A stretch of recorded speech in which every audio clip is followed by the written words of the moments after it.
The sun dipped below the horizon, casting a golden glow over the iconic structure.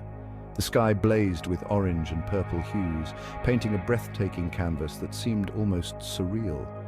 But on the Golden Gate Bridge, a shadow lingered, unmoved by the beauty surrounding it. A lone figure stood precariously close to the edge, their posture tense and uncertain. Their silhouette was a stark contrast against the fading light, a dark outline against the vibrant sky.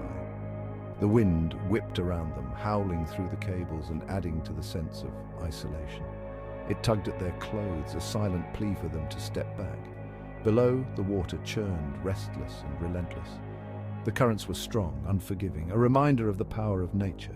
The figure remained motionless, lost in their thoughts, as if time itself had paused. The weight of the world seemed to rest on their shoulders, a heavy burden that was almost palpable. Every breath they took was shallow, hesitant, each inhale and exhale a struggle against the overwhelming emotions. A single tear rolled down their cheek, glistening in the dim light, a silent testament to their inner turmoil. The grandeur of the bridge stood in stark contrast to the smallness of the figure, a poignant reminder of human fragility. Their hand gripped the railing tightly, knuckles white as if holding on for dear life. As the sun finally disappeared below the horizon, the bridge was left in twilight, a moment of transition and uncertainty. Slowly, the figure stepped back from the edge, a sense of resolution in their movements, as if finding a glimmer of hope in the encroaching darkness. The piercing wail of sirens shattered the silence, echoing through the quiet streets and bouncing off the buildings. Red and blue lights flashed, painting the bridge in an eerie glow, casting long shadows that danced with the rhythm of the lights.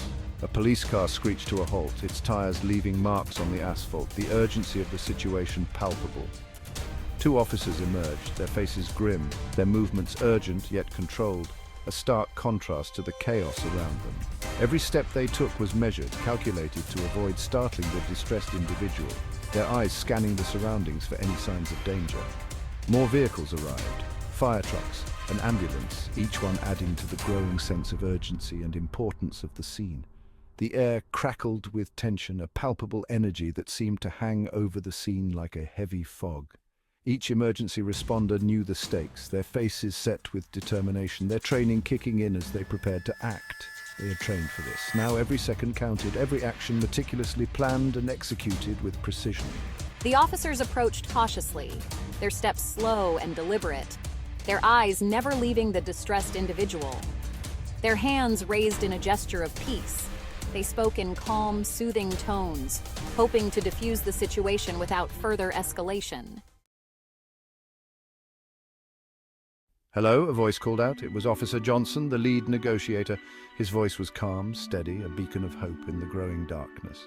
My name is John. Can you tell me yours? Silence. The figure didn't move. Officer Johnson continued, his words carefully chosen. It looks like you're going through a tough time. I want you to know that you're not alone. We're here to help.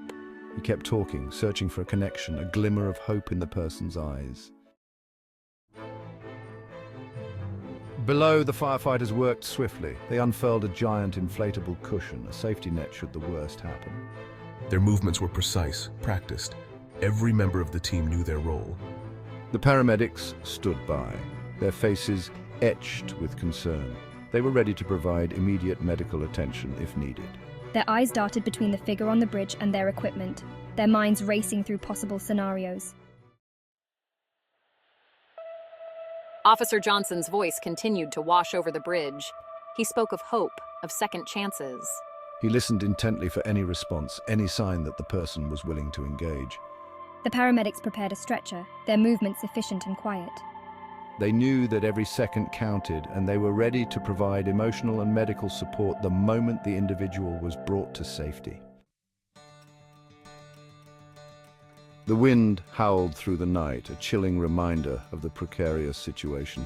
The figure swayed slightly, teetering on the edge of the bridge, caught between despair and the faintest glimmer of hope. For a moment, it seemed like all hope was lost. The tension was palpable, every second stretching into an eternity as the emergency responders prepared for the worst. Then a miracle. Against all odds, a breakthrough. The figure turned slightly, their eyes meeting Officer Johnson's. In that brief moment, a silent understanding passed between them, a promise of safety and rescue. In that instant, a firefighter rappelled down from the bridge's structure, descending with precision and determination. He reached the person, securing them with a harness, his hands steady and reassuring. The harness was a lifeline, a tangible connection to hope. Slowly, carefully, they were lowered to safety. Each movement was deliberate, every action a testament to their training and resolve. As the night deepened, a collective sigh of relief swept over the bridge. The flashing lights of emergency vehicles illuminated the scene, a beacon of hope in the darkness. The emergency responders had done what they were trained to do. Their coordinated efforts and unwavering dedication had made the impossible possible. They had saved a life. In the aftermath, there were tears, hugs, and a profound sense of accomplishment. The night had been long, but hope had prevailed.